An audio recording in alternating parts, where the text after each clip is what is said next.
سیدنا صدیق اکبر رضی اللہ تعالیٰ عنہ کا عشق رسول صلی اللہ علیہ وسلم کے لیے۔ جب سیدنا صدیق اکبر رضی اللہ تعالیٰ عنہ نبی اکرم صلی اللہ علیہ وآلہ وسلم کے ساتھ ہجرت کے لیے روانہ ہوئے تو صدیق اکبر کا سارا گھرانہ نبی اکرم صلی اللہ علیہ وآلہ وسلم کی خدمت کرنے میں مشغول ہو گئے۔ غور کیجئے کہ ابو بکر کو ساتھ تشریف لے جا رہے ہیں۔ بیوی سے کہہ دیا کہ ہمارے لیے کھانا بنا دینا، بیٹے سے کہہ دیا کہ سرداران قریش کی سب باتیں رات کو ہمیں پہنچا دیں، اور غلام سے کہہ دیا کہ ریوڑ چرانے کے بہانے سے دودھ پہنچا دینا، اور بیٹی اسما رضی اللہ تعالیٰ عنہ سے کہہ دیا کہ تمہاری امی کھانا بنائیں گی، تم وہ کھانا ہمیں پہنچا دینا۔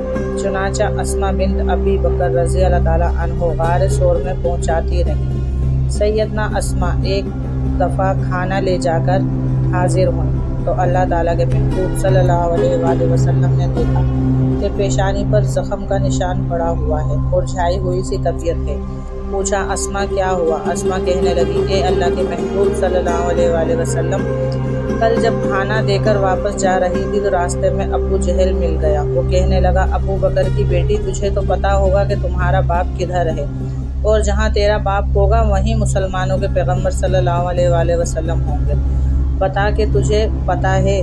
میں نے کہا ہاں مجھے پتا ہے۔ پھر پوچھا یہ بھی پتا ہے کہ تمہارے پیغمبر صلی اللہ علیہ وسلم کہاں ہیں؟ میں نے کہا ہاں یہ بھی پتا ہے۔ جب سچ کہہ دیا تو ابو جہل نے پکڑ لیا اور کہنے لگا، بتا کہ وہ دونوں کہاں ہیں، نہیں بتاؤ گی تو میں ماروں گا۔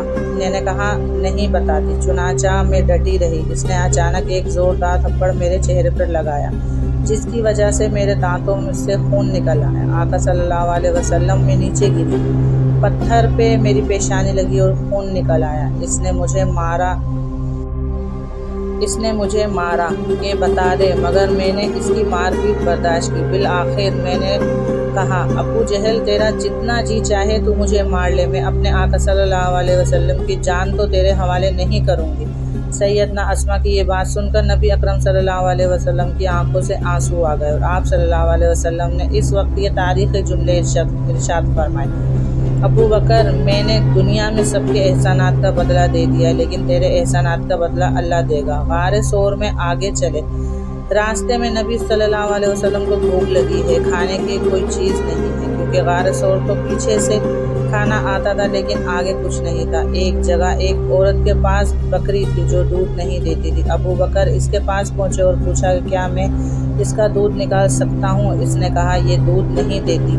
کہنے لگے اجازت دے دیں۔ اس نے اجازت دے دی۔ یہ نبی اکرم صلی اللہ علیہ وسلم کا معجزہ تھا کہ اس کے تھنوں میں دودھ آ گیا۔ سیدنا صدیق اکبر دودھ لے کر خدمت میں حاضر ہوئے۔ نبی اکرم صلی اللہ علیہ وسلم نے دودھ پیا اور ابو بکر صدیق نے تاریخی جملہ کہا، فشربا حتی ردیت، کہ نبی صلی اللہ علیہ وسلم نے اتنا پیا یہاں تک کہ میرا دل خوش ہو گیا۔ سبحان اللہ، یوں کہا کہ نبی اکرم صلی اللہ علیہ وسلم نے اتنا پیا کہ میرا دل خوش ہو گیا، یہ نہیں کہا کہ نبی صلی اللہ علیہ وسلم نے اتنا پیا کہ ان کا دل خوش ہو گیا۔ یہ عشق و مستی کی بات ہے۔ ایک مرتبہ صدیق اکبر حضور کی خدمت میں حاضر ہوئے۔